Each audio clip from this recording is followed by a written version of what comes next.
സ്വാതന്ത്ര്യമാണ് നമ്മൾ തേടുന്നതെങ്കിലും ആധ്യാത്മികതയിൽ അടക്കം അസ്വാതന്ത്ര്യത്തെയാണ് നാം വാസ്തവത്തിൽ സ്വീകരിക്കുന്നത്. സ്വാതന്ത്ര്യം തേടി അസ്വാതന്ത്ര്യത്തെ വരിക്കുന്നതിനെയാണ് വാസ്തവത്തിൽ ഇന്ന് ആധ്യാത്മികത എന്ന് വിളിക്കുന്നത്.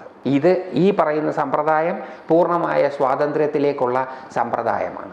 വേറൊരാളെ ആശ്രയിക്കാതെ, വേറൊന്നിനെയും ആശ്രയിക്കാതെ സ്വതന്ത്രമായിട്ട് ഈശ്വരാന്വേഷണം നടത്താനുള്ള സാമ്പ്രദായികമായ ഒരു വഴി, അയത്നരഹിതമായി നടത്താനുള്ള ഒരു വഴി ലളിതമായി വിശദീകരിക്കുകയാണ് ഇവിടെ ഞാൻ ചെയ്യുന്നത്. കാരണം ഇത് കേട്ട് നിങ്ങൾക്ക് മനസ്സിലായി കഴിഞ്ഞാൽ വാസ്തവത്തിൽ വേറൊന്നിൻ്റെയും ആവശ്യം ഇല്ല.